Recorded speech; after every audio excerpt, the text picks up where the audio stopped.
저는 요양원에 가기 싫었습니다.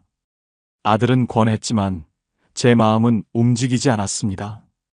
그곳은 사는 곳이 아니라 보내지는 곳 같았거든요. 그러던 어느 날 이웃이 말했습니다.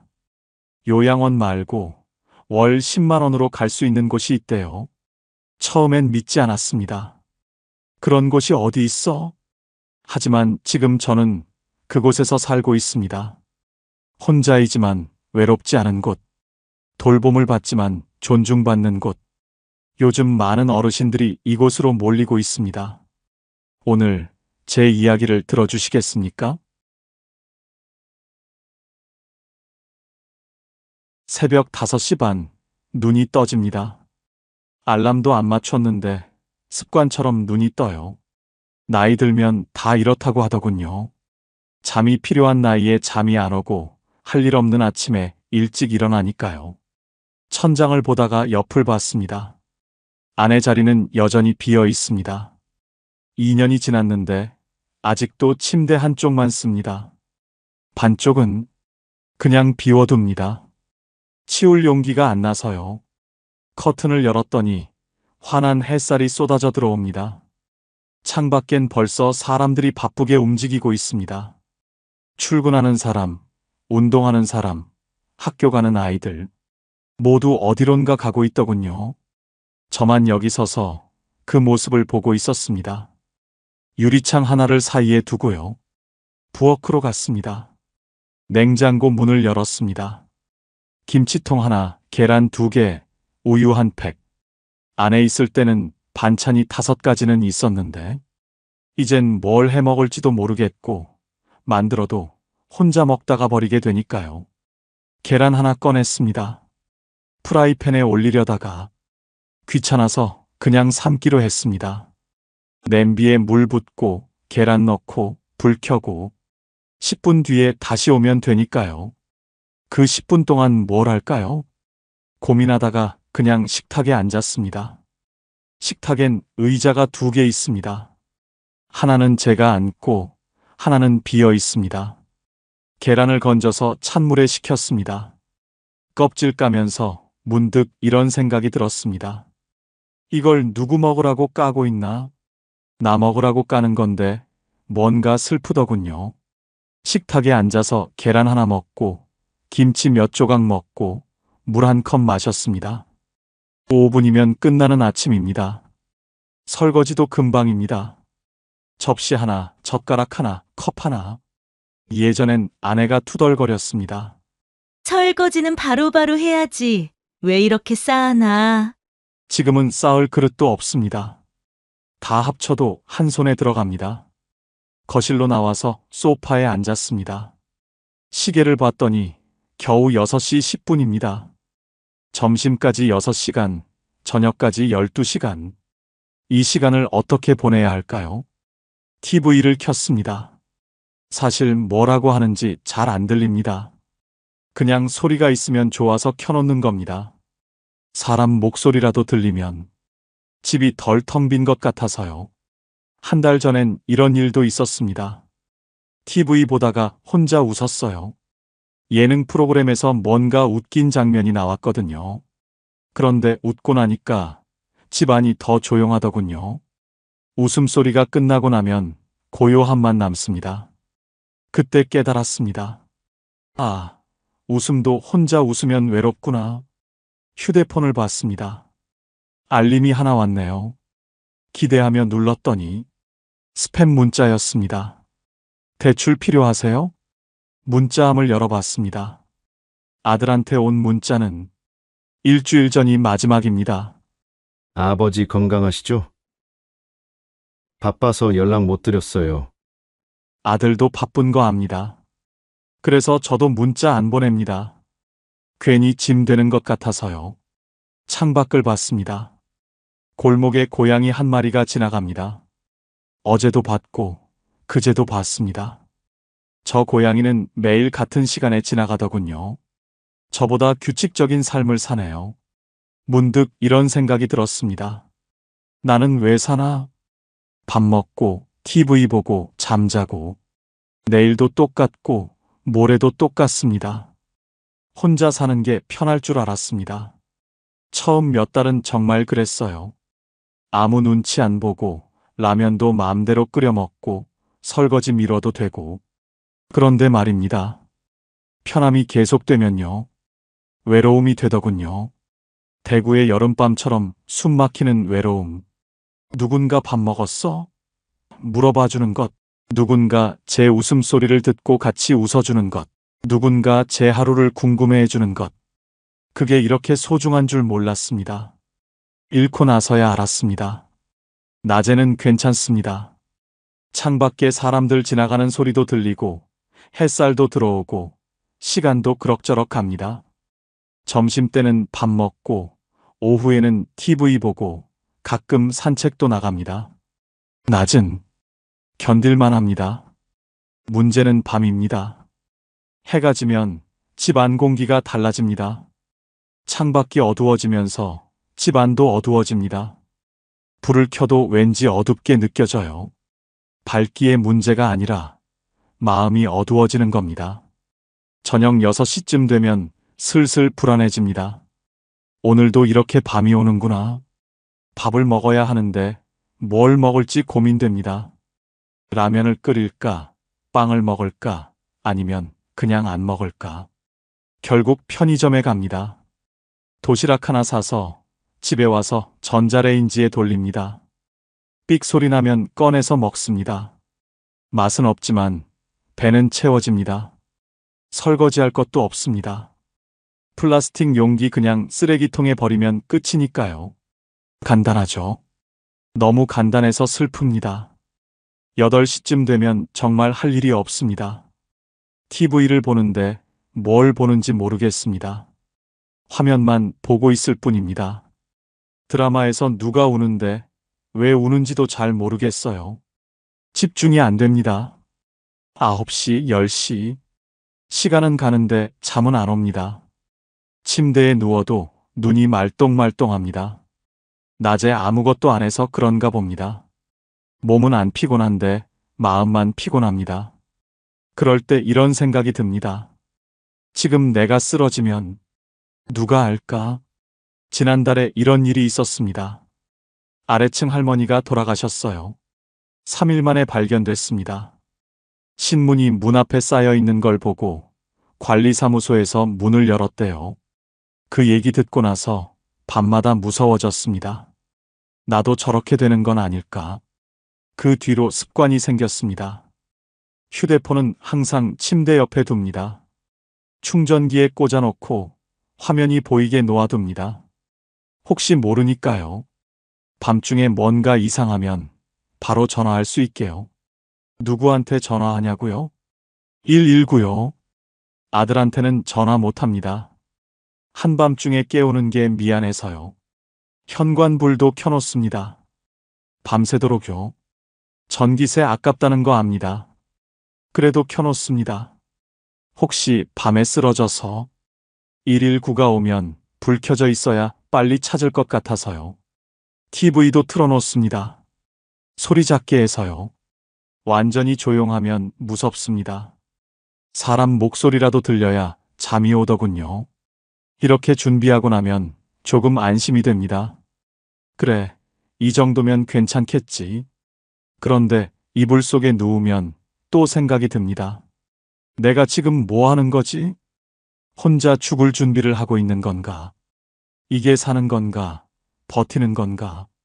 천장을 봅니다. 아무것도 안 보입니다. 그냥 어둠만 있습니다.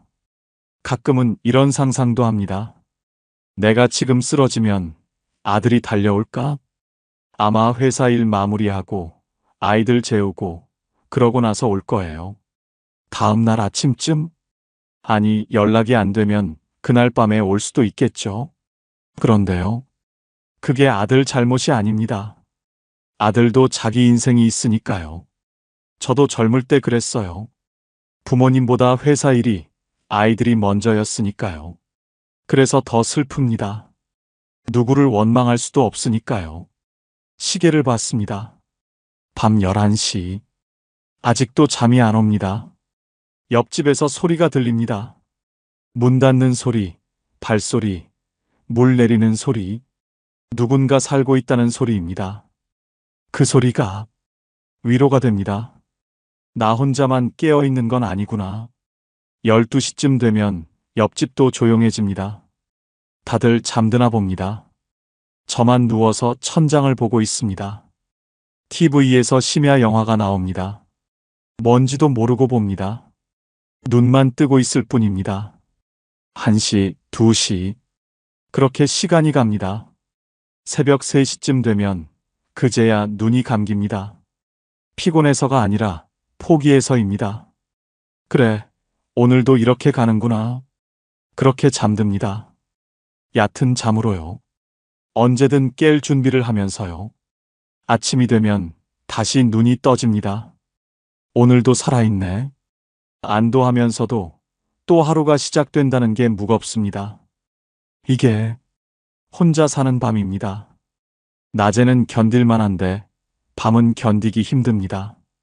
어둠 속에서, 고요함 속에서 혼자라는 게 너무 크게 느껴집니다. 누군가 옆에 있으면 좋겠습니다. 말 안 해도 그냥 숨소리만 들려도 좋겠습니다. 혼자가 아니라는 걸 느낄 수 있으면 좋겠습니다. 하지만 옆자리는 비어 있습니다. 오늘도 내일도 모레도. 어제 아들이 전화했습니다. 주말에 오겠다고요. 반가운 목소리였습니다. 바빠서 한 달에 한 번도 오기 힘든데 오겠다니 고맙죠. 토요일 오후 아들이 왔습니다. 손에 과일 봉지 들고요. 현관문 열고 들어서는데 집안을 둘러봅니다. 뭔가 체크하듯이요. 냉장고를 열어봅니다. 김치통 하나, 계란 2개. 아들 얼굴이 어두워집니다. 한숨을 쉽니다. 거실에 앉았습니다. 아들이 차를 한 모금 마시더니 조심스럽게 말을 꺼냅니다. 아버지, 요양원 한번 알아보시는 게 어때요? 그 말이 나올 줄 알았습니다. 냉장고 열어볼 때부터 예상했어요. 그래도 막상 들으니까 가슴이 철렁 내려앉습니다. 난 아직 혼자 살만해. 제 목소리가 생각보다 딱딱하게 나왔습니다. 아들이 입을 다뭅니다. 더 말하면 제가 화낼까봐 그러는 거겠죠? 침묵이 흘렀습니다. TV 소리만 배경에 깔립니다. 아들도 저도 할 말을 잃었습니다. 한참 뒤에 아들이 조용히 말했습니다. 천천히 생각해 보세요. 그리고 더 이상 말하지 않았습니다. 아들이 돌아가고 저는 소파에 앉아 있었습니다. 요양원. 그 단어가 머릿속에 남았습니다. 사실 처음 듣는 제안은 아닙니다. 작년에도 딸이 비슷한 얘기를 했었어요. 그때도 거절했습니다. 왜냐고요? 요양원이 싫어서요. 몇 년 전 친구 병문안 갔을 때 요양원을 봤습니다. 깨끗했어요. 시설도 좋았고요. 하지만 뭔가 차가웠습니다. 복도를 걷는데 방마다 어르신들이 침대에 누워 계셨어요. TV만 보고 계시거나 천장만 보고 계시거나 말하는 사람이 없었습니다. 웃는 사람도 없었습니다. 식당에서는 정해진 시간에 정해진 메뉴로 조용히 식사가 진행됐습니다. 누구 하나 대화하지 않았어요. 그냥 밥 먹고 일어나고 방으로 돌아가고 그게 삶인가 싶었습니다. 물론 돌봄은 받겠죠. 아프면 간호사가 오고 약도 제때 먹고 식사도 거르지 않을 겁니다. 하지만 그게 다입니다. 제 이름 대신 305호 어르신으로 불리고 제 취향 대신 정해진 식단을 먹고 제 하루 대신 시간표대로 움직이는 삶. 그건 사는 게 아니라 보내지는 것 같았습니다. 창밖을 봤습니다. 골목에 사람들이 지나갑니다. 아이들 뛰어노는 소리, 차 지나가는 소리, 누군가 웃는 소리, 살아있는 소리들입니다. 요양원에는 그런 소리가 없었습니다. 저는 아직 살고 싶습니다. 보내지고 싶지 않습니다. 하지만 동시에 알고 있습니다. 아들 말도 틀린 게 아니라는 걸요. 혼자 사는 게 위험하다는 것도요. 밤에 쓰러지면 아무도 모를 거라는 것도요. 그래서 더 답답합니다. 요양원은 싫은데 혼자는 불안하고 며칠 전엔 현관 앞에서 어지러웠습니다. 잠깐이었지만 그 순간 무서웠어요. 지금 쓰러지면 어쩌지? 벽을 잡고 버텼습니다. 다행히 괜찮아졌습니다. 하지만 그 일이 있은 뒤로 밤마다 불안합니다. 아들이 걱정하는 이유를 알겠습니다. 아버지가 혼자 쓰러져 있을까봐, 3일 뒤에 발견될까봐, 그게 무섭겠죠? 자식으로서 당연한 걱정입니다. 저도 부모님 계실 때 그랬으니까요. 하지만 그렇다고 요양원에 갈 수는 없었습니다. 그곳에 가는 순간 저는 제가 아니게 될 것 같았거든요. 이러지도 저러지도 못하는 제 처지가 한심하게 느껴졌습니다. 그날 밤 잠이 안 왔습니다. 아들 얼굴이 자꾸 떠올랐습니다. 걱정스러운 눈빛, 조심스럽게 권유하던 목소리, 내가 짐이 되고 있구나. 그 생각이 가슴을 짓눌렀습니다. 아들도 힘들겠죠. 아버지 걱정하면서 살아야 하니까요. 회사 일도 바쁜데 아이들도 돌봐야 하는데 아버지까지 신경 써야 하니까요. 미안합니다. 하지만 아직은 제가 저답게 살고 싶었습니다. 어떻게 해야 할까요? 아들도 안심시키고 저도 살 수 있는 방법이 없을까요? 그 답을 찾지 못한 채 며칠이 지났습니다. 그렇게 며칠을 보냈습니다. 요양원 생각, 아들 걱정, 혼자 사는 불안, 머릿속이 복잡했어요. 그러던 어느 오후였습니다. 아래층 김 씨가 올라왔습니다. 현관문 두드리는 소리에 문을 열었더니 손에 귤 한 봉지 들고 서 있더군요. 거실에 앉아서 귤 까먹으며 이런저런 얘기를 나눴습니다. 날씨 얘기, 동네 소식, 건강 얘기. 그러다가 김 씨가 말했습니다.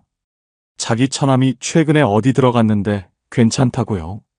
어디요? 혼자 살 수 있는 주택인데 월세가 10만 원밖에 안 된답니다. 귀를 의심했습니다. 10만 원? 그게 말이 돼? 김 씨가 휴대폰을 꺼내 뭔가 보여줬습니다. LH 고령자 복지주택이라고 적혀 있더군요. 요양원이 아니래요. 작은 아파트 같은 건데 혼자 살 수 있답니다. 안전장치도 다 돼 있고 필요하면 도움도 받을 수 있고요. 텃밭도 있고 같이 운동하는 프로그램도 있대요. 처남이 거기 들어간 지 3달 됐는데 혼자 사는데 외롭지 않다고 하더랍니다. 혼자 사는데 외롭지 않다? 그게 가능한가 싶었습니다. 보증금은 1,000만 원에서 1,500만 원 정도. 월세는 10만 원 내외. 65세 이상이고 집 없고 소득이 일정 수준 이하면 신청할 수 있답니다. 숫자를 듣는 순간 가슴이 두근거렸습니다. 요양원은 한 달에 100만 원은 기본이라고 들었는데 월 10만 원이라니. 김 씨는 상세한 건 모르겠다며 LH 지사 가서 상담받아 보라고 권했습니다. 형님, 한번 알아보세요. 요양원 말고 이런 선택지도 있잖아요. 그 말이 제 귓가에 맴돌았습니다. 요양원 말고 이런 선택지도 있다. 김 씨가 돌아가고 저는 한참을 앉아 있었습니다. 휴대폰에 받아 적은 메모를 보면서요. LH 고령자 복지주택. 월세 10만 원. 혼자 살지만 외롭지 않은 곳. 믿기지 않았습니다. 그런 곳이 정말 있을까? 혹시 사기는 아닐까? 하지만 김 씨 처남이 실제로 살고 있다니까 완전히 거짓말은 아닌 것 같았습니다. 저녁을 먹으면서도 그 생각뿐이었습니다. 라면을 끓였는데 맛이 없었어요. 아니, 먹는지 마는지도 모르겠더군요. 머릿속은 온통 그 주택 생각뿐이었습니다. 월 10만 원이면 제 기초연금으로도 충분히 낼 수 있습니다. 보증금 1,000만 원도 아내가 남긴 예금으로 가능합니다. 그런데 진짜 그런 곳이 있을까요? 혼자 살면서도 외롭지 않은 곳. 요양원처럼 갇혀 있는 게 아니라 제 방에서 제 방식대로 살 수 있는 곳. 상상이 됐습니다. 아침에 일어나서 커튼 열고 작은 부엌에서 밥해 먹고 텃밭 나가서 상추 따고 같은 처지의 어르신들과 인사 나누고 그 모습이 머릿속에 그려지니까 가슴이 두근거렸습니다. 오랜만에 느끼는 감정이었습니다. 기대감이요. 혼자 집에 있을 때는 내일이 두려웠습니다. 또 똑같은 하루가 올 거라는 게 무서웠어요. 요양원 생각할 때는 절망뿐이었습니다. 거기 가는 순간 제 인생이 끝나는 것 같았거든요. 하지만 이 주택은 달랐습니다. 새로운 시작 같았습니다. 끝이 아니라 또 다른 삶의 시작. 그날 밤 잠이 안 왔습니다. 평소와는 다른 이유로요. 불안해서가 아니라 기대돼서였습니다. 침대에 누워서 천장을 봤습니다.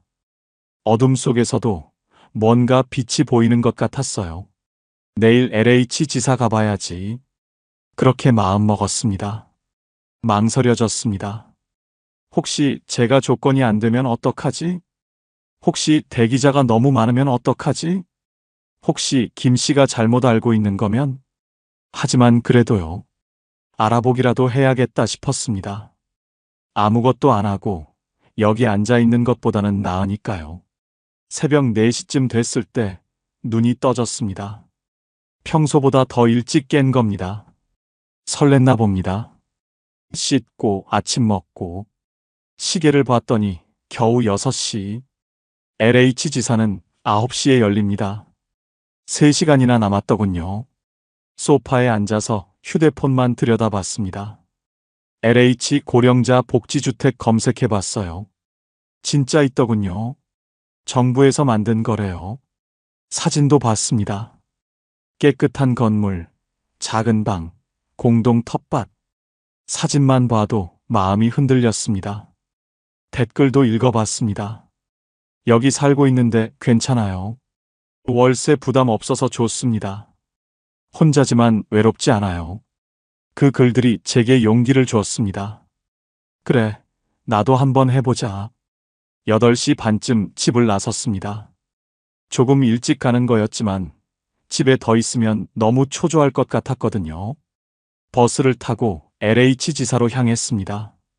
창밖 풍경을 보면서 생각했습니다. 만약 정말 들어갈 수 있다면, 만약 정말 그런 곳에서 살 수 있다면, 상상만으로도 가슴이 벅찼습니다. 오랜만에 느끼는 희망이었습니다. 버스에서 내려 건물을 올려다봤습니다. LH 한국토지주택공사.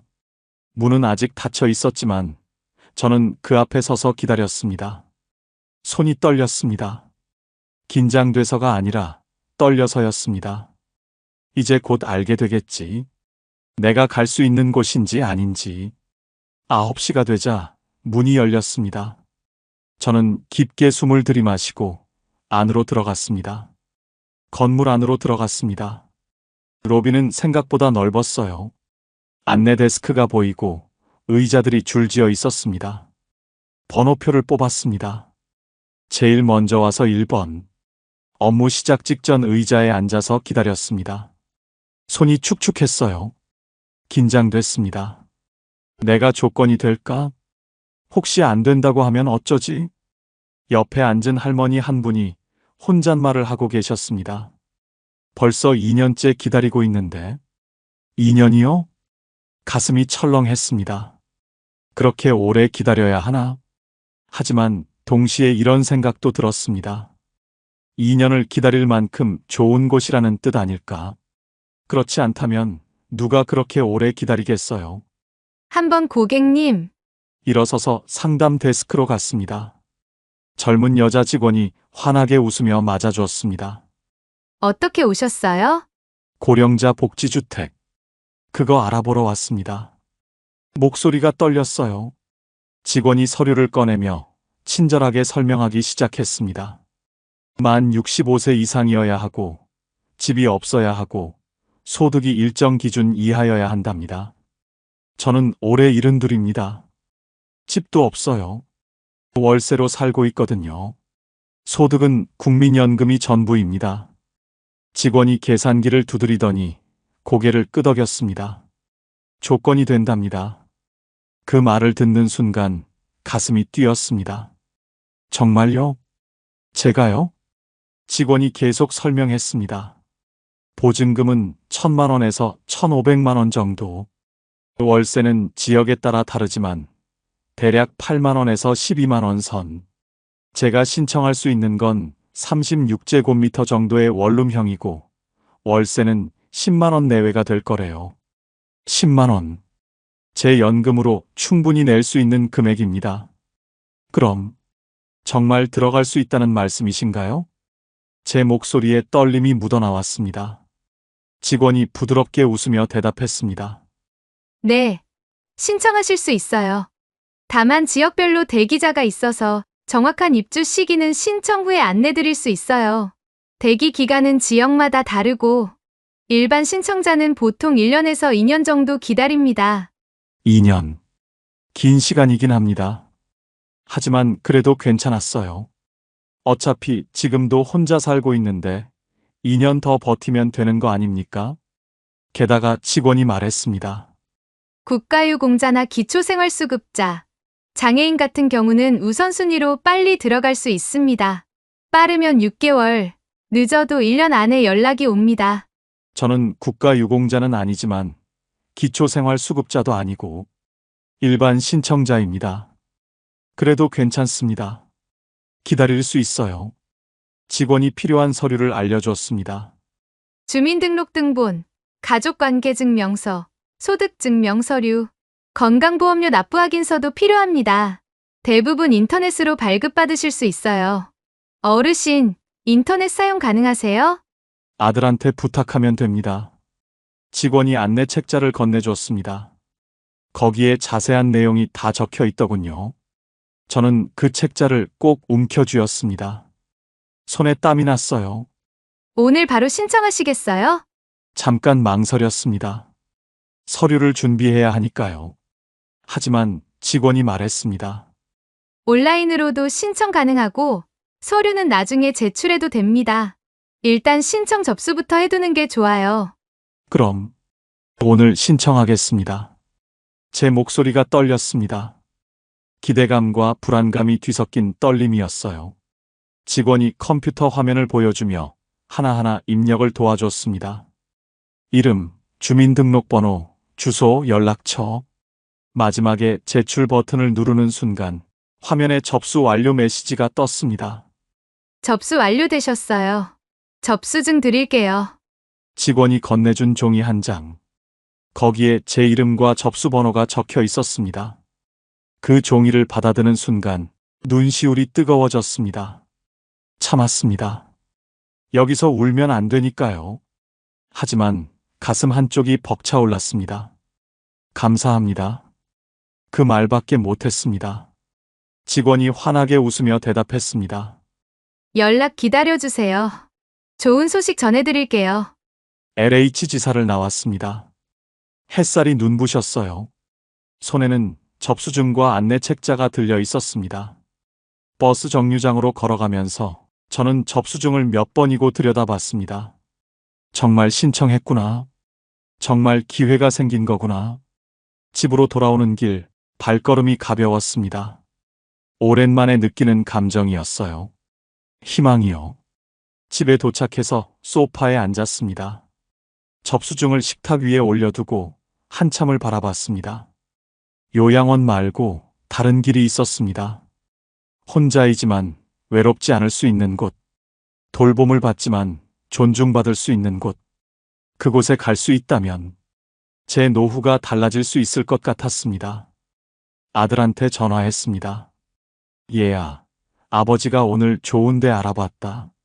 그날이 왔습니다. 입주 날짜가 적힌 문자를 받은 게 일주일 전이었어요.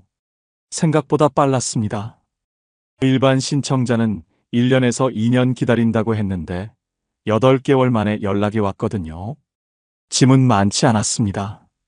옷가방 하나, 이불 하나, 작은 박스 2개. 그게 제 전부였어요.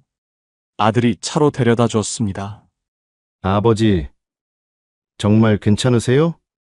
걱정하는 목소리였지만 예전과는 달랐습니다. 요양원 갈 때처럼 무거운 느낌이 아니었거든요. 괜찮아. 좋은 곳이라더라.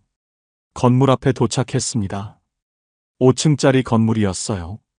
오래되지도 새 것도 아닌 단정한 건물. 현관 앞에는 자동문이 있었습니다. 제가 다가서자 윙하는 소리와 함께 문이 열렸어요. 로비는 환했습니다. 천장에 밝은 조명이 켜져 있고 바닥은 깨끗하게 닦여 있었습니다. 벽에는 안전 손잡이가 붙어 있고 구석에는 비상벨도 보였어요. 게시판에는 안내문들이 붙어 있었습니다.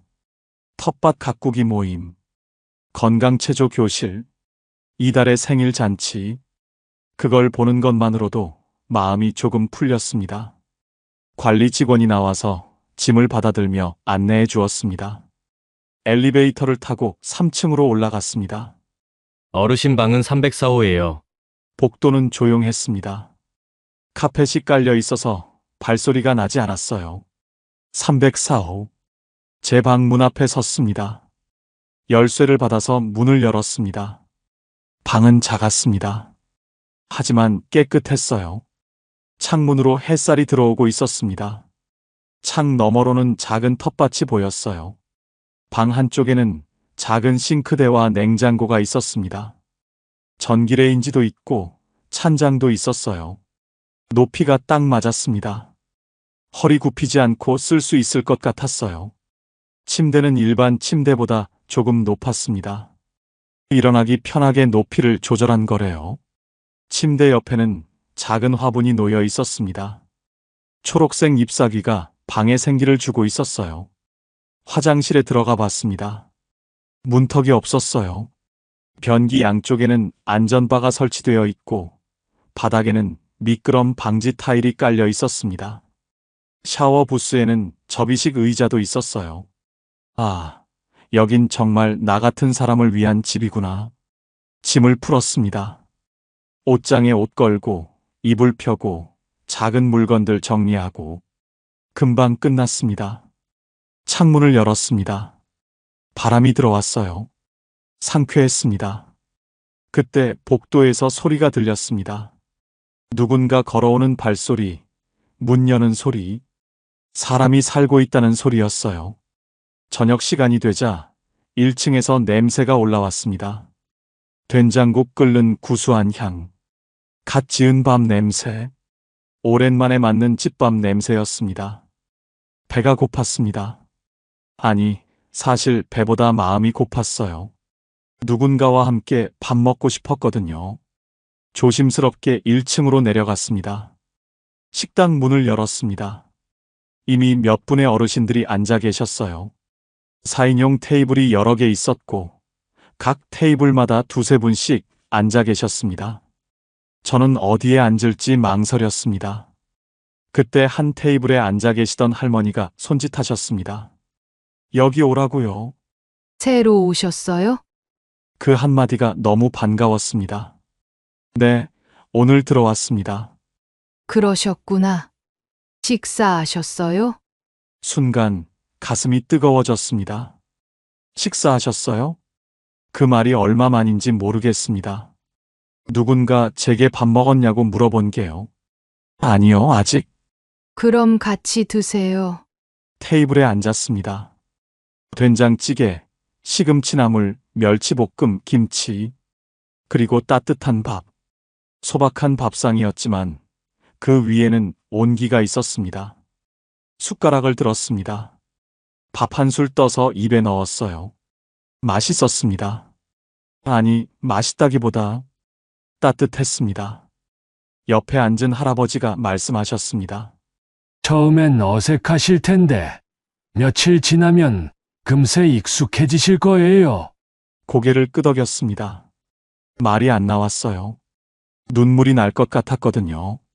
식사를 마치고 방으로 돌아왔습니다. 창문을 열고 서 있었습니다. 저녁 바람이 불어왔어요. 아래층에서는 어르신들 이야기 소리가 희미하게 들렸습니다. 누군가 TV 보는 소리, 누군가 전화하는 소리. 그 소리들이 제게는 삶의 소리로 들렸습니다. 요양원에서 느꼈던 그 차가운 정막과는 달랐어요. 여기에는 각자의 삶이 있었고 각자의 이야기가 있었습니다. 침대에 누웠습니다. 천장을 봤어요. 오랜만에 편안했습니다. 혼자 있다는 두려움 대신 옆방에도 사람이 있구나라는 안도감이 있었어요. 만약 밤중에 무슨 일이 생겨도 비상벨만 누르면 도움을 받을 수 있습니다. 무엇보다 내일 아침이면 다시 만날 사람들이 있습니다. 안녕하세요 인사를 나누고 함께 식사를 할 사람들이요. 그것만으로도 충분했습니다. 눈을 감았습니다. 오랜만에 깊은 잠에 빠져들었습니다. 며칠이 지났습니다. 이곳의 리듬이 서서히 몸에 익어갔어요. 아침이면 알람 없이 눈이 떠집니다. 예전처럼 새벽 5시 반에요. 하지만 예전과는 달랐습니다. 일어나서 창문을 열면 아래층 텃밭에서 누군가 이미 움직이고 있습니다. 물 주는 소리, 홈이 긁는 소리, 그 소리가 들려요. 혼자가 아니구나. 그 생각이 듭니다. 7시 반이 되면 1층 문화실로 내려갑니다. 건강체조 시간이거든요. 처음엔 어색했습니다. 낯선 사람들 사이에서 몸 움직이는 게요. 하지만 며칠 지나니 익숙해졌어요. 안녕하세요. 안녕하세요. 짧은 인사지만 그게 좋습니다. 아침마다 누군가와 인사를 나눈다는 것. 체조는 간단합니다. 목 돌리기, 어깨 풀기, 다리 들어 올리기. 무리하지 않는 동작들이에요. 하지만 몸이 가벼워지는 걸 느낍니다. 혼자 집에 있을 때는 하루 종일 소파에 앉아 있었는데요. 체조가 끝나면 각자 방으로 돌아가 아침을 먹습니다. 저는 간단히 토스트와 커피로 해결해요. 가끔은 1층 식당에서 함께 먹기도 합니다. 어제는 된장찌개가 나왔어요. 혼자 먹는 토스트보다 훨씬 맛있었습니다. 아침을 먹고 나면 1층 건강관리실에 들릅니다. 혈압을 재는 겁니다. 자동 혈압계에 팔을 넣고 삑 소리가 날 때까지 기다립니다. 옆에는 다른 어르신도 앉아 계세요. 오늘은 혈압이 좀 높네요. 저는 괜찮네요. 이런 사소한 대화가 오갑니다. 그게 좋아요. 10시쯤 되면 텃밭에 나갑니다. 겨울이라 작물은 많지 않지만 쪽파랑 시금치가 자라고 있어요. 햇볕 아래서 흙을 만집니다. 호미로 흙을 고르고 물을 주고 손에 흙냄새가 묻습니다. 그 냄새를 맡으면 살아있다는 느낌이 듭니다. 옆에서 텃밭 가꾸시는 할아버지가 말씀하셨어요. 봄 되면 뭐 심을까요? 고추 어때요? 좋죠. 상추도 심고요. 내년 봄 이야기를 합니다. 그게 신기했어요. 예전엔 내일도 두려웠는데 이제는 내년 봄을 기대하고 있으니까요. 점심은 각자 해결합니다. 저는 간단히 라면 끓여 먹거나 빵 사다 먹어요. 혼자 먹지만 외롭지 않습니다. 벽 너머에서 누군가 설거지하는 소리가 들리거든요. 오후에는 할 일이 없습니다. 그래서 그냥 방에서 쉬거나 1층 로비에 내려가요. 로비에는 늘 어르신 몇 분이 계십니다. 신문 보시거나 바둑 두시거나 그냥 앉아서 이야기 나누시거나 저도 그 옆에 앉습니다. 말 안 해도 괜찮아요. 그냥 사람들 사이에 있다는 것만으로도 좋으니까요. 저녁이 되면 공동 식당에 갑니다. 매일은 아니지만 일주일에 서너 번은 가요. 같은 테이블에 앉는 분들이 정해져 가고 있습니다. 말 없이도 자리를 비워줍니다. 오늘 반찬 괜찮네요. 날씨가 추워졌어요. 짧은 대화지만 그게 제 하루를 채웁니다. 어제는 이런 일도 있었습니다. 복도에서 할머니 한 분과 마주쳤는데 그분이 말씀하셨어요. 304호 어르신, 요즘 표정이 밝아지셨네요. 순간 뜨끔했습니다. 제가 그렇게 변했나? 방에 돌아와서 거울을 봤어요. 확실히 달라진 것 같았습니다.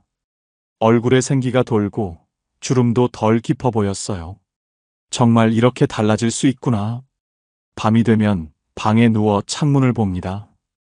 커튼 사이로 달빛이 들어오고 바람이 불어와요. 아래층에서는 여전히 사람들 소리가 들립니다. TV 소리, 전화 통화 소리, 물 내리는 소리. 그 소리들이 저를 안심시킵니다. 혼자가 아니라는 증거니까요. 침대에 누워서 생각합니다. 혼자 집에 있을 때는 시간이 안 갔습니다. 아침부터 저녁까지 하루가 너무 길었어요. 요양원 생각할 때는 절망뿐이었습니다. 거기 가는 순간 제 인생이 끝나는 것 같았거든요. 하지만 이곳은 달랐습니다. 혼자 살지만 외롭지 않습니다. 돌봄을 받지만 존중받습니다. 제 방에서 제 방식대로 살아갑니다. 아침에 일어나고 싶을 때 일어나고, 텃밭 가고 싶으면 가고, 쉬고 싶으면 쉬고. 하지만 혼자가 아닙니다. 엘리베이터에서 누군가와 마주치고, 식당에서 함께 밥 먹고, 복도에서 안녕하세요 인사 나누고. 그게 제 하루입니다. 문득 깨달았습니다. 혼자 사는 건 쉬웠지만 혼자 살아내는 건 어려웠습니다. 돌봄이 필요하다는 건 약하다는 뜻이 아니었습니다. 사람은 누군가와 기대며 사는 존재라는 걸요. 창밖을 봤습니다. 별이 보였어요. 아내가 살아있었다면 이곳을 좋아했을 거예요. 함께 텃밭 가꾸고, 함께 식사하고, 함께 웃었을 텐데. 하지만 괜찮습니다. 아내도 하늘에서 기뻐하고 있을 거예요. 제가 이렇게 다시 웃고 있으니까요. 눈을 감았습니다. 내일 아침이면 다시 누군가와 안녕하세요 인사를 나눌 겁니다. 체조도 하고, 텃밭도 가고, 밥도 함께 먹을 거예요. 그 생각만으로도 마음이 따뜻해집니다. 이제는 말할 수 있습니다. 괜찮다. 이렇게 사는 것도 참 괜찮다. 저는 요양원 말고 다른 길을 찾았습니다. 월 10만 원으로 사람답게 살아갈 수 있는 곳을요. 혹시 저처럼 혼자 사시면서 외로우신 분, 요양원은 가기 싫은데 방법을 모르시는 분, 이 이야기가 작은 도움이 되길 바랍니다. LH 고령자 복지주택. 만 65세 이상 무주택 어르신이면 신청하실 수 있습니다. 소득은 도시근로자 가구 평균 이하면 되고요. 보증금은 1,000만 원에서 1,500만 원, 월세는 10만 원 내외입니다. 국가유공자나 기초생활수급자는 우선순위로 빠르게 들어갈 수 있습니다. 일반 신청자는 1년에서 2년 정도 기다리시면 됩니다. LH 청약센터 온라인으로 신청하시거나 가까운 LH 지사 방문하셔서 상담받으시면 됩니다. 노후는 두렵습니다. 하지만 포기할 필요는 없습니다. 요양원만 있는 줄 알았는데 이런 선택지도 있더군요. 저는 지금 혼자이지만 외롭지 않습니다. 돌봄을 받지만 존중받습니다. 이곳에서 저는 다시 웃을 수 있었습니다. 여러분도 괜찮아질 겁니다. 넌 요즘 참 달라졌어. 평생 친구라고 믿었던 사람이 어느 날 제게 이렇게 말했습니다. 그날 이후 저는 사람 보는 눈이 완전히 바뀌었습니다. 나이 들어서 진짜 친구를 알아보는 법, 오늘은 그 이야기를 해보려 합니다. 어느 겨울이었습니다. 아침에 일어나는데 몸이 영 이상했어요. 어지럽고 기운이 하나도 없더라고요. 그냥 감기겠지. 처음엔 대수롭지 않게 생각했습니다. 나이 들면 몸이 원래 이런 거라고 여겼죠. 그런데 이틀째 되던 날 화장실 가다가 그만 쓰러지고 말았습니다. 급하게 병원에 실려갔고 의사 선생님은 당분간 입원하셔야겠습니다라고 했어요. 혈압도 높고 몸 상태가 좋지 않다는 거였죠. 병실에 누워 있으니 참 외로웠습니다. 천장만 멍하니 바라보고 있으면 이상하게 서러운 생각이 들더라고요. 자식들한테는 괜찮다고 걱정하지 말라고 했습니다. 바쁜데 무슨 짐을 더 지우겠어요. 그렇게 혼자 버티고 있었죠. 사흘째 되던 날이었을 겁니다. 병실 문이 열리는 소리가 들렸어요. 누군가 조용히 들어오는 발소리. 고개를 돌렸더니 웬 사람이 귤 한 상자를 들고 서 있더군요. 순자야? 깜짝 놀랐습니다. 순자는 5년 전쯤 서울로 이사간 뒤로 가끔 명절에만 연락하던 친구였거든요. 괜찮다더니 얼굴이 왜 이래? 순자는 귤 상자를 침대 옆 탁자에 놓고는 의자를 끌어당겨 제 곁에 앉았습니다. 어떻게 알았어? 동네 순이한테 들었어. 내가 입원했다고. 순자는 아무렇지 않게 말했지만 저는 그 순간 눈물이 날 것 같았습니다. 서울에서 여기까지 2시간은 좋게 걸립니다. 게다가 순자도 무릎이 안 좋아서 오래 앉아 있는 것도 힘들어하는 사람인데 미안해. 괜히 오느라 힘들었을 텐데. 뭐가 미안해. 친구 아파 죽겠다는데 가만히 있어? 순자는 귤을 하나 까서 제 입에 넣어 주었습니다. 이거 달아. 먹어봐. 귤이 입안에서 톡 터지는 순간 제 마음도 같이 터질 것 같았습니다. 사실 그동안 참 많은 사람들한테 연락을 받았어요. 카톡으로 괜찮아? 빨리 나 이런 메시지들. 고마운 마음은 있었지만 이상하게 그 말들이 제 마음까지는 안 닿더라고요. 그런데 순자는 달랐습니다. 아무 말도 안 했어요. 그냥 귤 상자 들고 와서 옆에 앉아 있어 준 거예요. 너 점심은 먹었어? 순자가 물었습니다. 응, 병원 밥 먹었어. 맛없지? 내가 내일 미역국 좀 끓여올게. 에이, 그러지 마. 멀기도 한데. 뭐가 멀어? 나 내일도 올 거야. 그렇게 순자는 제가 퇴원할 때까지 사흘을 계속 병원에 왔습니다. 말은 많이 안 했어요. 그냥 옆에 앉아서 같이 TV도 보고 병원복도 산책도 함께 다녔죠. 퇴원하는 날 제가 순자한테 물었습니다. 순자야, 고마워. 근데 너 회사는 어떻게 했어? 연차 냈지. 뭐? 아니, 연차를 다 쓰다니. 친구 아파 죽겠다는데 회사가 뭐가 중요해. 그 말에 제 눈에서 눈물이 주르륵 흘렀습니다. 그때 깨달았어요. 진짜 친구는 괜찮아? 라고 100번 문자 보내는 사람이 아니라 아무 말 없이 귤 한 상자 들고 와주는 사람이라는 걸.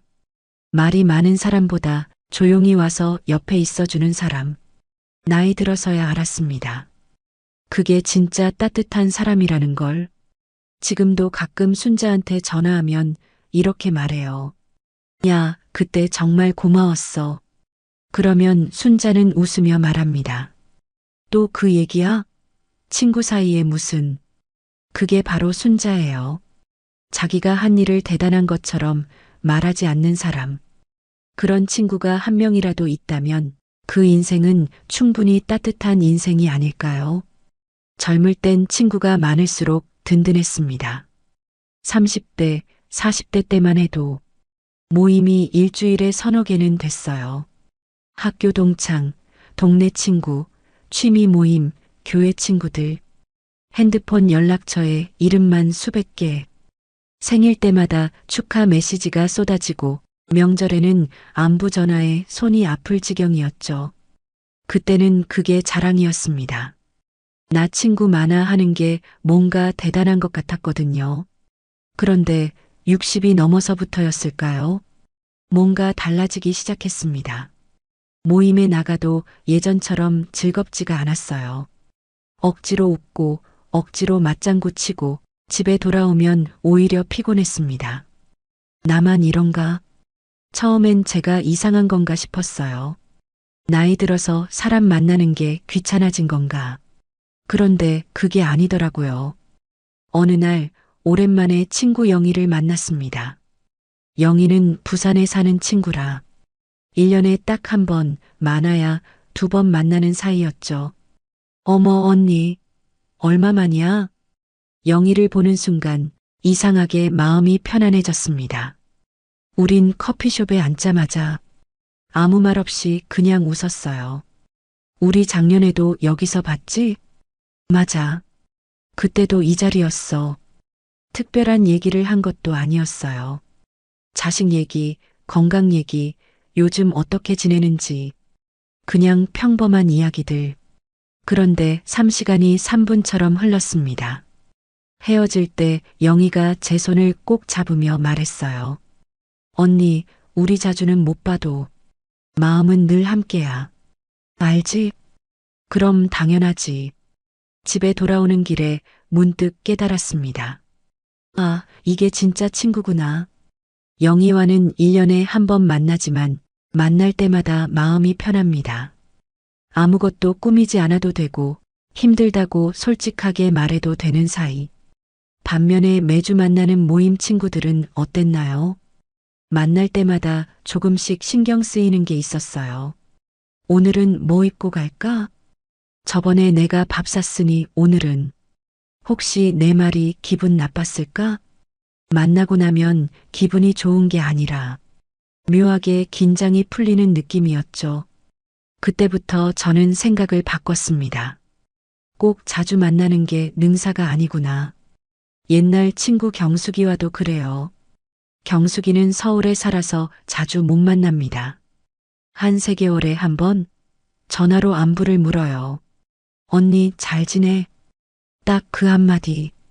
그런데 그게 참 좋더라고요.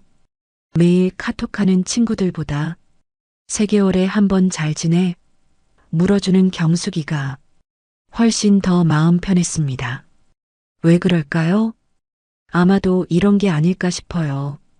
나이 들면서 우리는 관계의 무게를 더 많이 느끼게 됩니다. 젊을 땐 몰랐어요. 친구가 많으면 그냥 좋은 줄만 알았죠. 하지만 지금은 알아요. 모든 관계엔 에너지가 필요하다는 걸. 신경 쓰고 배려하고 맞춰주고 그게 쌓이다 보면 어느새 지쳐버립니다. 그래서 나이 들수록 많은 친구보다 편한 친구가 더 중요해요. 자주 만나는 친구보다 마음 맞는 친구가 더 소중하고요. 요즘 제 핸드폰 연락처를 보면 예전보다 훨씬 줄어들었습니다. 30대 때는 300명 넘게 있었는데 지금은 50명 정도? 그런데 이상하게 외롭지 않아요. 오히려 마음이 더 가벼워졌습니다. 진짜 필요할 때 전화할 수 있는 사람. 1년에 한 번 만나도 어제 본 것처럼 편한 사람. 말 안 해도 내 마음을 알아주는 사람. 그런 친구가 딱 5명만 있으면 인생은 충분히 따뜻합니다. 어느 날 영희한테 이런 얘기를 했어요. 야, 우리 이제 자주는 못 만나도 마음만은 늘 함께 있자. 그랬더니 영희가 웃으면서 말했습니다. 언니, 그게 진짜 우정 아니야? 나이 들면 자주 보는 게 중요한 게 아니라 마음이 통하는 게 중요한 거지. 맞는 말이었습니다. 젊을 땐 친구 수를 세웠다면 나이 들어선 친구의 깊이를 느낍니다. 그게 바로 우정의 법칙이 달라지는 순간이더라고요. 여러분도 그렇지 않으신가요? 자주 못 만나도 연락 못 해도 그 사람 생각만으로 마음이 따뜻해지는 친구. 그런 친구가 한 명이라도 있다면 그게 바로 축복입니다. 그 친구와는 20년을 함께 웃고 울었습니다. 이름을 명숙이라고 할게요. 명숙이와 저는 40대 초반에 처음 만났어요. 아이들 유치원이 같아서 자연스럽게 친해졌죠. 처음엔 그냥 학부모 모임에서 인사하는 사이였는데 어느 날 명숙이가 먼저 말을 걸었습니다. 언니 애랑 우리 애랑 친하대요. 한번 같이 밥 먹을래요? 그렇게 시작된 인연이었습니다. 명숙이는 참 좋은 친구였어요. 제가 힘들 때 제일 먼저 달려와 주는 사람이었고 속상한 일 있으면 밤새 전화로 얘기 들어주던 사람이었죠. 저도 명숙이한테 그랬고요. 명숙이 시어머니 돌아가셨을 때 장례식장에서 3일 밤을 함께 지샜습니다. 언니 없었으면 어쩔 뻔했어. 명숙이는 그때 제 손을 꼭 잡고 울었어요. 우린 정말 자주 만났습니다. 하루에도 몇 번씩 전화하고 일주일에 3번은 커피숍에서 만났죠. 서로 집안일까지 다 알고 지냈어요. 명숙이 남편이 술 먹고 늦게 들어온 날도 알고 제 큰딸이 시험 몇 점 받았는지도 알고 그게 당연한 줄 알았습니다. 친구란 원래 그런 거라고 생각했으니까요. 그런데 언제부터였을까요? 명숙이가 조금씩 달라지기 시작했습니다. 제가 전화하면 요즘 바빠서라는 말이 많아졌고 만나자고 하면 다음에라는 대답이 늘어났어요. 처음엔 정말 바쁜가 보다 싶었습니다. 명숙이도 나이 들면서 챙겨야 할 게 많아졌을 테니까요. 그래서 조금 참았어요. 내가 너무 자주 연락하나? 부담스러울 수도 있겠다. 그렇게 3개월쯤 지났을까요? 어느 날 오랜만에 명숙이를 만났습니다. 동네 카페에서 차를 마시는데 제가 요즘 힘든 일을 털어놨어요. 명숙아, 나 요즘 잠이 안 와. 밤만 되면 이것저것 생각나서 뒤척이고. 그랬더니 명숙이가 말했습니다. 언니, 요즘 왜 이렇게 예민해졌어? 그 순간 이상하게 가슴이 철렁했습니다. 예민해졌다고? 응. 전에는 안 그랬잖아. 요즘 뭔가 작은 일에도 예민하게 반응하는 것 같아. 명숙이는 웃으면서 말했어요. 농담처럼 가볍게. 그런데 저는 웃을 수가 없었습니다. 예민해졌다는 그 말이 왜 그렇게 마음을 찔렀는지 모르겠어요. 집에 돌아오는 내내 그 말이 머릿속을 맴돌았습니다. 내가 예민해진 걸까? 처음엔 제 탓을 했어요. 나이 들면서 성격이 까칠해진 건 아닌가. 명숙이 말이 맞을 수도 있다고 생각했죠. 그런데 며칠이 지나도 그 말이 계속 아팠습니다. 왜 아팠을까요? 곰곰이 생각해 봤어요. 명숙이는 제가 왜 잠을 못 자는지 물어보지 않았습니다. 무슨 일이 있었는지, 왜 힘든지, 어떻게 도와줄 수 있는지 그 어떤 것도 묻지 않았어요. 그냥 예민해졌다고만 했죠. 그때 깨달았습니다. 명숙이의 그 말은 저를 걱정해서 한 말이 아니었어요. 귀찮아서 던진 말이었습니다. 너 요즘 좀 피곤하게 구네. 그만 좀 해. 속뜻은 그런 거였던 것 같아요. 20년 동안 함께 울고 웃었던 사이인데 이제는 제 힘든 얘기가 부담스럽고 귀찮은 일이 된 거죠. 그 후로 명숙이한테 연락을 끊지는 않았어요. 하지만 예전처럼 속마음을 털어놓지는 않게 됐습니다. 요즘 어때? 응, 잘 지내. 너는? 나도. 겉으로만 안부를 묻는 사이가 됐죠. 한동안 서운했습니다. 20년이나 함께 했는데 이렇게 멀어지는 게 믿기지 않았거든요. 그런데 시간이 지나면서 오히려 마음이 편해지더라고요. 아, 명숙이는 나한테 그 정도였구나. 인정하고 나니까 오히려 후련했습니다. 그리고 깨달았어요. 오래 알았다고, 자주 만났다고, 그게 진짜 친구는 아니라는 걸. 진짜 친구는 내가 힘들 때 왜 이렇게 예민해? 라고 말하는 사람이 아니라 무슨 일 있어? 라고 먼저 물어주는 사람이더라고요. 내 말이 귀찮은 게 아니라 내 아픔이 자기 일처럼 느껴지는 사람. 그런 사람이 진짜 친구였습니다.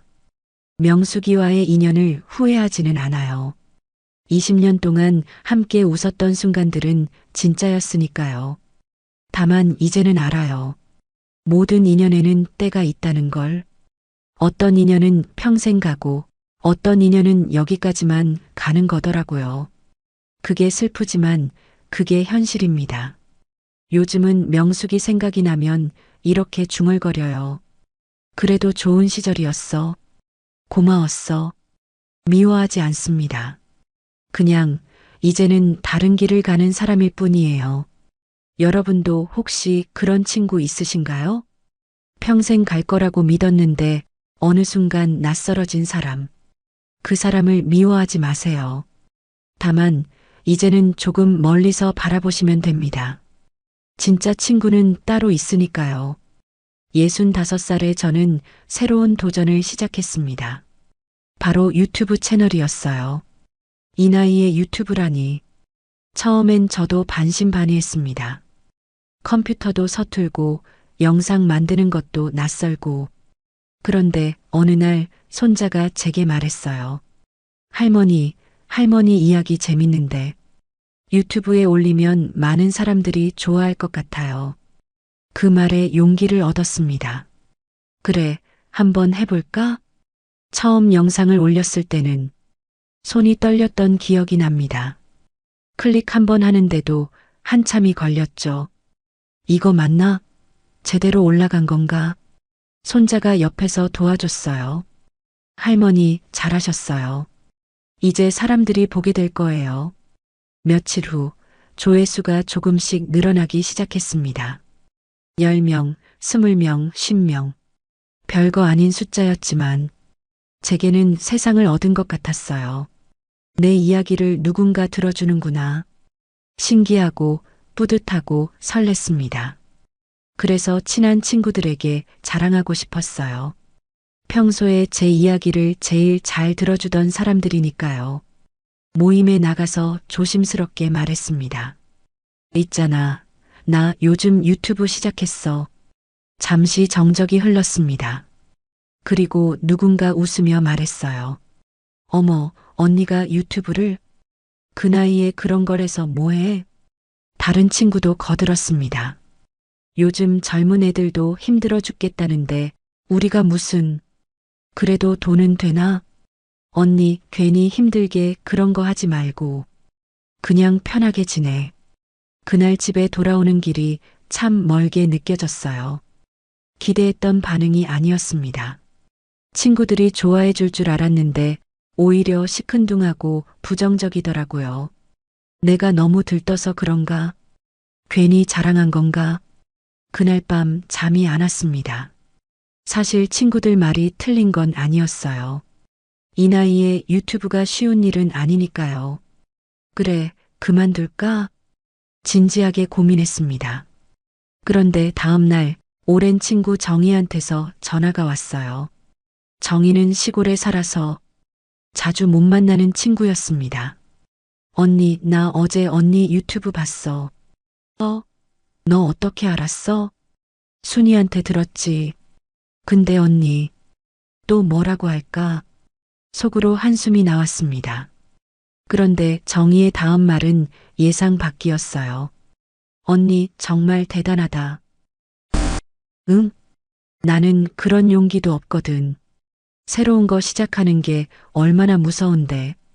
근데 언니는 65살에 그걸 해냈잖아. 정희의 목소리에 진심이 담겨 있었습니다. 나도 사실 하고 싶은 거 많아. 그림도 그려보고 싶고, 악기도 배워보고 싶고. 근데 맨날 내가 이 나이에 뭐 하면서 포기했거든. 정희는 잠시 말을 멈췄다가 다시 말했어요. 근데 언니 보니까 나도 할 수 있을 것 같아. 언니한테 용기 배우고 싶어. 진짜로. 그 순간 눈물이 핑 돌았습니다. 정희야, 언니 힘들어도 포기하지 마. 나는 언니가 자랑스러워. 전화를 끊고 한참을 울었습니다. 정희의 말 한마디가 그 많은 부정적인 말들을 다 이겨냈어요. 그래, 한 번 더 해보자. 그날 이후 저는 다시 영상을 올리기 시작했습니다. 서툴고 실수도 많았지만 포기하지 않았어요. 6개월이 지나자 구독자가 1000명이 됐습니다. 1년이 지나자 5000명이 넘었어요. 그때마다 제일 먼저 연락한 사람이 정희였습니다. 언니 축하해. 내가 다 뿌듯하다. 정희는 제 작은 성과도 자기 일처럼 기뻐했어요. 반면에 처음에 시큰둥했던 친구들은 어땠을까요? 나중에 구독자가 늘어나니까 어머, 언니 대박 났네 하면서 관심을 보이더라고요. 그런데 그 말에서 진심은 느껴지지 않았습니다. 축하보다는 신기함, 기쁨보다는 질투, 미묘하지만 느껴졌어요. 그때 깨달았습니다. 진짜 친구는 내가 성공했을 때 축하하는 사람이 아니라 내가 시작할 때부터 응원하는 사람이라는 걸, 결과가 나오기 전부터 내 용기를 칭찬해주는 사람. 그게 진짜 친구였습니다.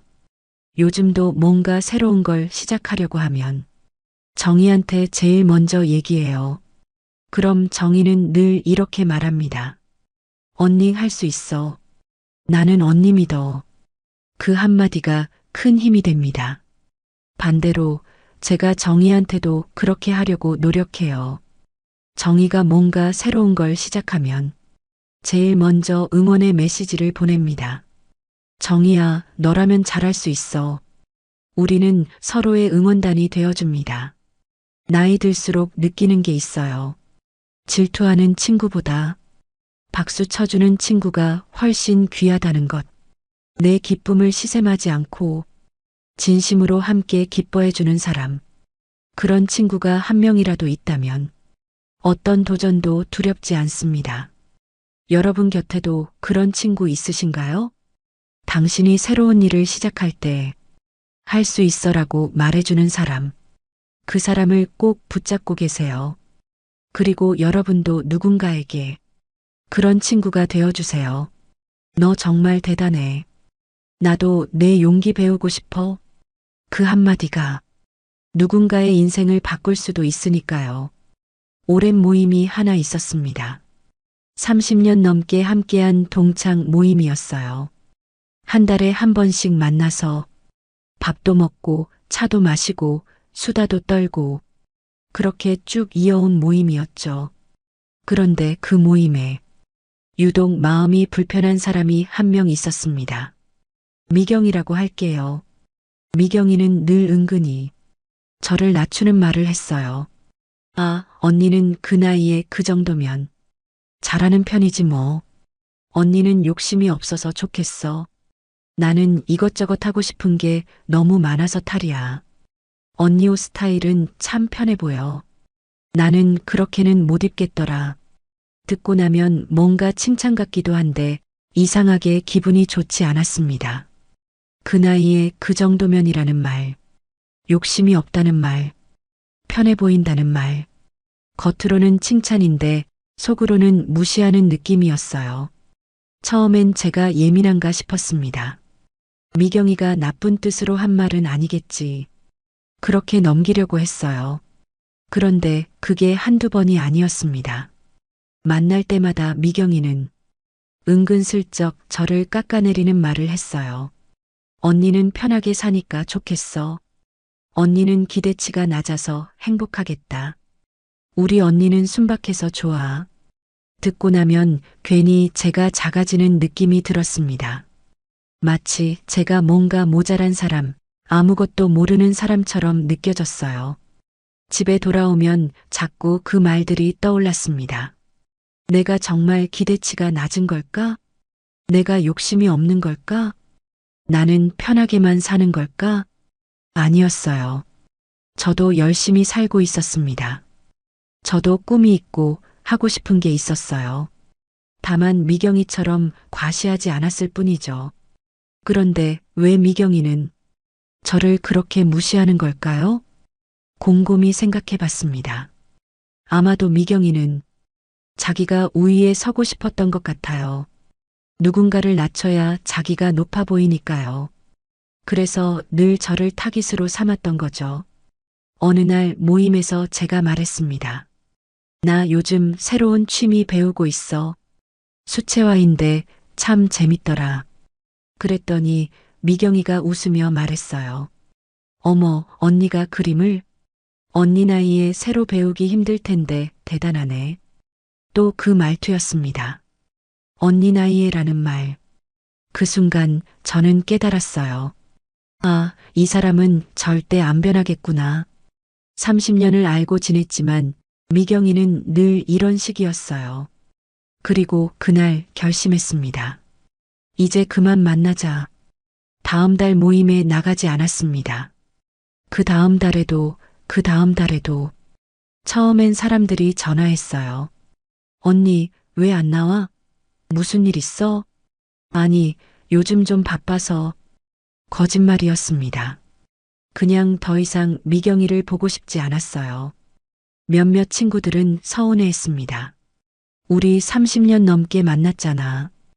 언니 없으니까 허전해. 미안했어요. 다른 친구들은 좋은 사람들이었으니까요. 그런데 제 마음이 더 중요했습니다. 미경이 한 명 때문에 모임 갈 때마다 긴장하고 집에 와서도 상처받고 그게 더 이상 견딜 수 없었어요. 모임을 끊고 나니 마음이 한결 가벼워졌습니다. 더 이상 누군가의 말에 제 자존감이 흔들리지 않았어요. 그리고 깨달았습니다. 친구는 나를 편하게 만드는 사람이지 작게 만드는 사람이 아니라는 걸. 나를 존중하지 않는 관계는 아무리 오래되어도 굳이 지킬 필요가 없다는 걸. 섭섭해하는 친구들한테는 따로 연락했습니다. 미안해. 그 모임은 이제 안 나갈 것 같아. 대신 우리 둘이 가끔 만나자. 그렇게 진짜 좋은 친구들과는 따로 만나기 시작했어요. 미경이는 없지만 오히려 더 편하고 즐거운 시간이었습니다. 나이 들어서 배운 교훈이 있어요. 모든 관계를 지킬 필요는 없다는 것. 나를 소모시키는 사람, 나를 무시하는 사람, 나를 불편하게 만드는 사람. 그런 사람과는 거리를 두는 게 오히려 현명합니다. 오래 알았다고, 자주 만났다고, 그게 의무는 아니에요. 내 마음이 편한 게 가장 중요합니다. 여러분도 혹시 그런 사람 있으신가요? 만나고 나면 기분이 묘하게 나쁜 사람, 나를 은근히 무시하는 사람, 그 사람과의 관계 한번 정리해 보세요. 용기가 필요하지만 정리하고 나면 마음이 훨씬 가벼워집니다. 나를 존중하는 사람들과만 시간을 보내세요. 그게 나이 들어서 스스로를 지키는 방법입니다. 친구 선영이와는 50년을 알고 지냈습니다. 중학교 때부터 친구였으니까요. 선영이는 참 좋은 친구였어요. 밝고 재미있고 의리도 있고 젊을 땐 정말 많이 웃고 다녔던 사이였죠. 그런데 나이가 들면서 선영이가 조금씩 달라지기 시작했습니다. 제가 뭔가 좋은 일이 생기면 선영이의 반응이 미묘했어요.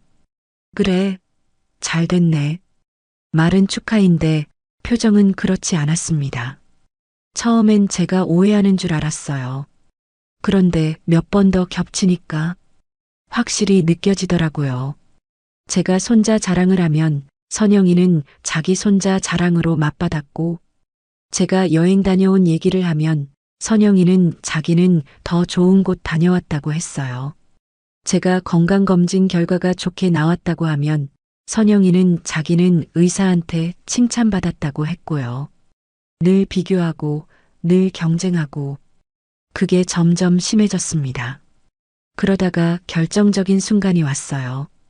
제가 유튜브 채널이 잘 되기 시작했을 때였습니다. 구독자도 늘고 댓글도 많이 달리고 어느 날 선영이가 제게 전화했어요. 야, 너 요즘 잘 나가더라. 유튜브 대박 났다면서? 아니야, 그 정도는 아니고. 나도 좀 자극받았어. 솔직히 그 말에 가슴이 철렁했습니다.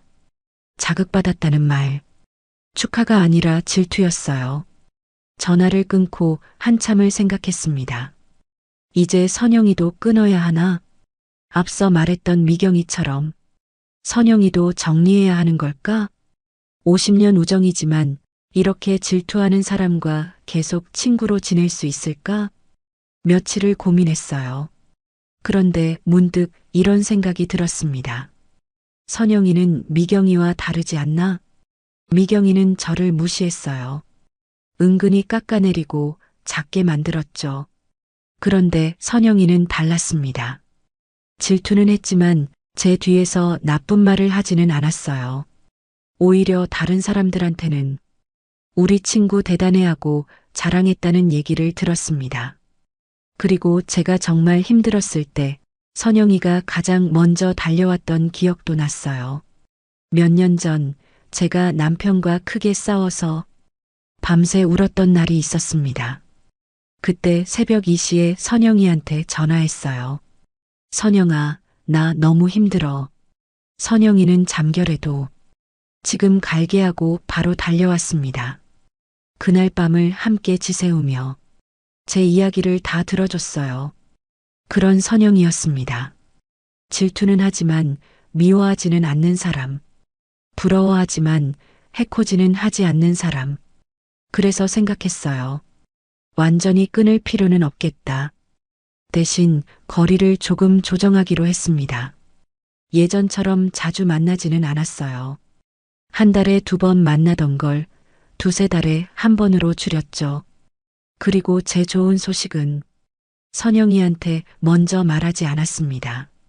물어보면 대답은 하되 굳이 자랑하지는 않았어요. 그렇게 거리를 두니까 오히려 관계가 편해졌습니다. 선영이도 제가 너무 자주 연락하지 않으니까 덜 부담스러워하는 것 같았어요. 어느 날 선영이가 먼저 연락했습니다. 야, 나 요즘 뭐 하나 시작했어. 너 보고 자극받아서. 뭔데? 사진 배우기로 했어.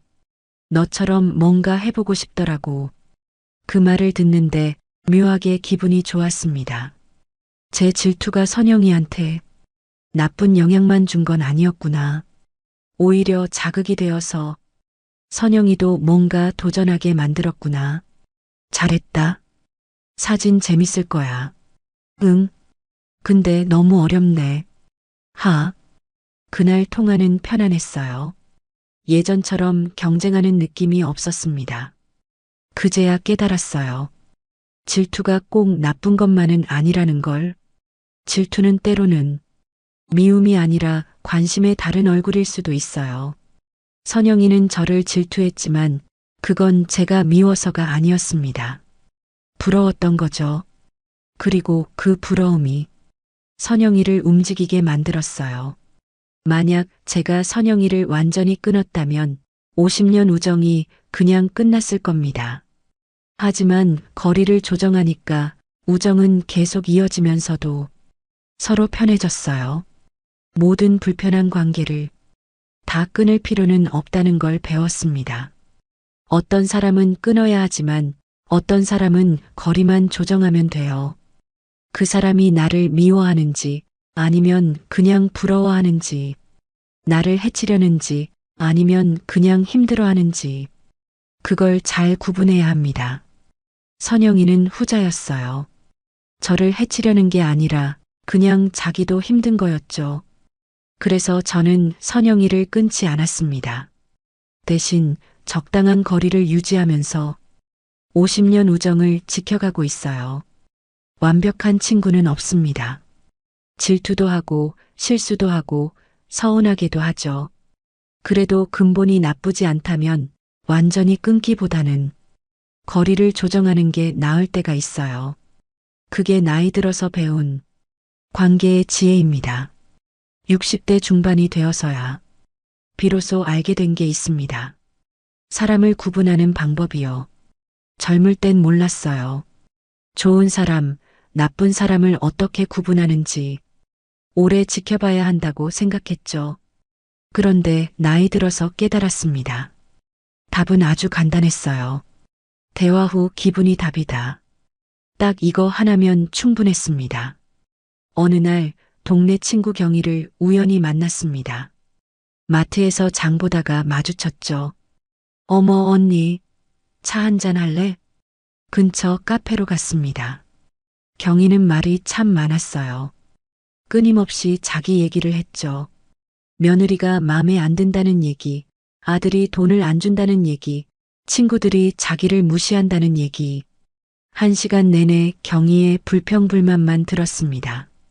저는 중간중간 맞장구만 쳤어요. 그래, 힘들겠다. 아이고, 속상하겠네. 경희는 제 얘기는 한 번도 물어보지 않았습니다. 언니는 요즘 어때? 건강은 괜찮아? 그런 질문 하나 없었어요. 1시간 반을 그렇게 있다가 집에 돌아왔습니다. 현관문을 열고 들어서는데 갑자기 온몸이 축 늘어지더라고요. 아, 피곤해. 이상했어요. 그냥 앉아서 차만 마셨는데 왜 이렇게 피곤할까? 그리고 마음이 묘하게 무거웠습니다. 침대에 누워서 생각했어요. 왜 이렇게 기분이 안 좋지? 경희가 나쁜 말을 한 것도 아니고 저한테 상처를 준 것도 아닌데 그냥 만나고 나니 기분이 안 좋았어요. 머리는 멍하고 마음은 무겁고 기운은 다 빠지고 그제야 깨달았습니다. 아, 이 사람이 내 에너지를 다 빨아간 거구나. 경희는 나쁜 사람이 아니에요. 고의로 저를 힘들게 한 것도 아니고요. 그런데 경희와 있으면 제 에너지가 소모됐습니다. 경희의 부정적인 말들, 끝없는 불평불만, 일방적인 대화. 그게 저를 지치게 만들었던 거예요. 그 후로 저는 사람을 만날 때마다 주의 깊게 관찰했습니다. 이 사람과 대화한 후 내 기분은 어떨까? 신기하게도 패턴이 보였어요. 어떤 사람을 만나면 집에 가는 길이 가벼웠습니다. 기분이 좋고 웃음이 나고 내일이 기대되고 반대로 어떤 사람을 만나면 집에 가는 길이 무거웠어요. 기운이 빠지고 마음이 답답하고 혼자 있고 싶고 순자를 만나고 나면 마음이 따뜻했어요. 정희를 만나고 나면 용기가 났고요. 하지만 경희를 만나고 나면 피곤했죠. 그때 이런 기준을 세웠습니다. 만나고 나서 기분이 좋아지는 사람은 만나고 기분이 나빠지는 사람은 거리를 두자. 간단하지만 명확한 기준이었어요. 그 후로 경희한테 연락이 오면 핑계를 대고 만나지 않았습니다. 미안해. 오늘은 약속이 있어서. 처음엔 미안했어요. 내가 너무 이기적인 건가? 하지만 이기적인 게 아니었습니다. 나를 지키는 거였어요. 나이가 들수록 남은 에너지가 많지 않습니다. 건강도 예전 같지 않고 체력도 떨어지고 감정도 쉽게 소모되죠. 그러니까 더욱더 나를 소모시키는 사람과는 거리를 둬야 했어요. 나를 채워주는 사람들과 시간을 보내는 게 맞았습니다. 복잡하게 생각할 필요 없어요.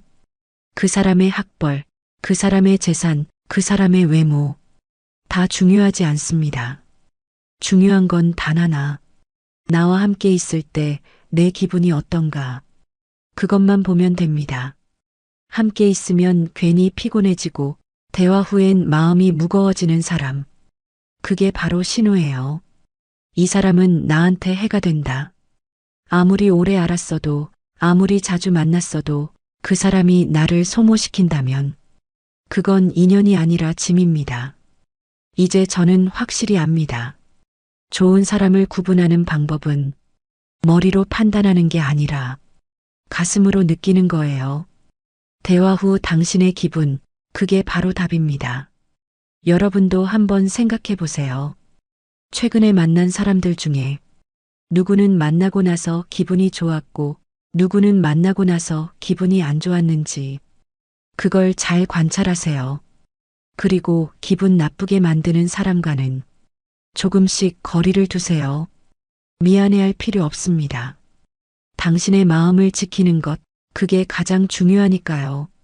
나이 들어서 배운 가장 큰 지혜. 내 기분을 믿어라. 그게 나를 지키는 첫 번째 방법입니다. 70이 넘어서 깨달은 게 있습니다. 평생 좋은 친구를 찾아 헤맸는데 정작 중요한 건 따로 있었더라고요. 좋은 친구를 만나는 것보다 내가 먼저 그런 사람이 되는 것. 그게 진짜 답이었습니다. 돌이켜보면 제가 많이 섭섭해했어요. 왜 아무도 내 생일을 챙겨주지 않을까? 왜 아무도 먼저 연락하지 않을까? 왜 나한테는 이런 친구가 없을까? 늘 받기만 바랐던 것 같습니다. 그런데 어느 날 문득 이런 생각이 들었어요. 나는 친구들한테 뭘 해줬지? 곰곰이 생각해 봤습니다. 친구 생일을 챙긴 적이 있나? 친구한테 먼저 연락한 적이 있나? 친구가 힘들 때 달려간 적이 있나? 부끄럽게도 별로 없었습니다. 저도 늘 바쁘다는 핑계로 친구들한테 소홀했던 거죠. 그날 이후 저는 달라지기로 했습니다. 내가 먼저 하자. 가장 먼저 한 일은 친구들 생일을 달력에 다 적어 놓는 것이었어요. 그리고 생일 일주일 전에 알람을 맞춰놨습니다. 순자 생일 11월 15일, 영의 생일 12월 3일, 정의 생일 1월 20일. 알람이 울리면 먼저 전화를 걸었습니다. 순자야, 다음 주 내 생일이네. 우리 밥 한번 먹자.